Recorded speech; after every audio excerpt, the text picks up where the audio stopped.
ng'eggwanga likyatambulira mu mbeera ey'okwenyamira olw'ebyo ebyaliwo mu makkati g'omwezi guno oluvannyuma lw'okukwatibwa kwa bannabyabufuzi okuli akwatidde ebendera ekibiina kya FDC Patrick Oboya Amuriat awamu n'akwatidde NUP bendera omubaka Robert Kyagulanyi Ssentamu era ng'abantu abasoba mu 5 baalugulamu obulamu n'abawerako ne babuukawo n'ebisago ate abalala ne bakwatibwa. Omukubiriza w'ekika oluddukanya ekibuga Kampala olwa Kcca Abubakar Kawalya alaze okutya nga bwe waliwo abantu be bakyanoonya wa gye bali nga ne ku poliisi ezitali zimu batuuseeyo naye nga tebalabwako.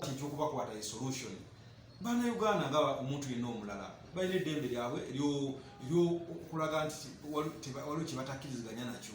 Bw'obanga okutta omukulembeze waabwe n'omusiba nga tolina kyomusibira ne bavaayo ne balaga obutali bumativu ate n'otandika kukwata abakwate so kiba kyannaku nnyo naye nga tugenda tubanoonya mu makomera era waliwo abafunye bail n'abafunye bond police bond odi Kampala awo naye nga mulimu tunoonya nga tetumanyi gye bali esimu zaabwe teziriiko famire zaabwe ziri awo ziri mu kaseera akazibu ennyo so tusaba abo ababayina babalizingi kiba kirageza batwala mu kkooti babatwale mu kkooti babavunaane. Lwaki okwata omuntu omusiba kumpi kati bagenda mu wiiki namba basibye abaana so baveeyo bawogere kye babavunaana. Ono era alaze nga bwe waliwo abavunaanyizibwa ku by'okwerinda mu bitundu ebitali bimu abagufudde omugano ogw'okutulugunya abawagizi ba NUP. Aleke kozesa bitongole bikuumaddembe kugenda nga banyigiriza abaana bafulu okuba tebabawagira bo. Bakimanyi bulungi nnyo bingi nnyo ebiyiga abaana ddala abavubuka bwe bavaayo ne babyogerako nga batandika okubateeka waliwo n'embeera kati bakozesa bano abapiso bw'otunuulya abaparish gundi awo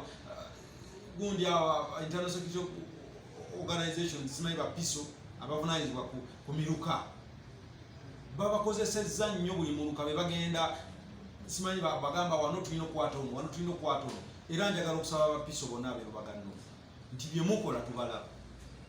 Olunaku lwajjo omukulembeze w'eggwanga Yoweri Kaguta Museveni bwe yabadde ayogerako eri eggwanga yalaze nga bw'atajja kukkiriza abantu bonna beekalakaasa to keep the peace.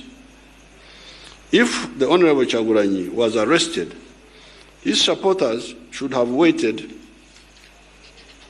for him to go to court, as he eventually did. The idea that Honorable Kyagulanyi or any politician is untouchable because he's a politician, and if police legitimately arrest him, there will be riots, is not acceptable and must never be repeated. ng'ebyaliwo wabula n'asuubiza nga gavumenti bw'egenda okuliyira abantu bonna abaafiirwa ebintu byabwe mu kwekalakaasa okwaliwo. And those who rejoice or approve them. The weak police responses in the past may have created that false impression. It was definitely a miscalculation for the schemers to imagine that they can use such anti-people techniques in a country led by the original National Resistance Army. You make that miscalculation, you do so at your own risk. I can assure you of that. Whoever you are.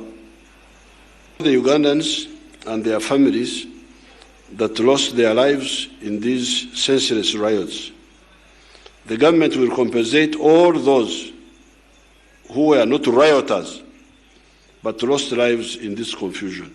Those who are not rioters. If you are riot, we cannot compensate you. Kinyajjukirwa nti omusumba Robert Kayanja naye yavaayo n'avumirira ebikolwa ebyaliwo omwali n'okuttibwa kw'abantu era n'ategeeza nga bwe byali ebikolwa bya sitaani. So with all seriousness and sincerity,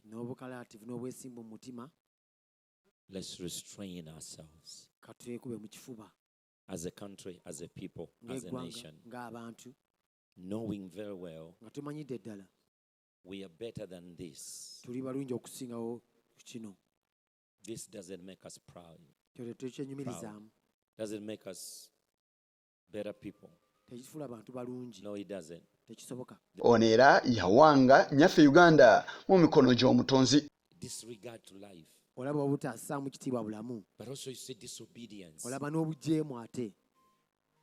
breaking of the law, okumenya amateeka, ignoring guidelines, okusula omuguluka emitende You egituweereddwa see a people olaba abantu who don't love each other, who don't care for each other. abateeyagala batafaayo omu eri banne.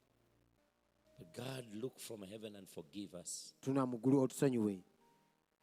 And create in us a clean heart. Otondemu omutima omulongoofu. Create in us a human heart.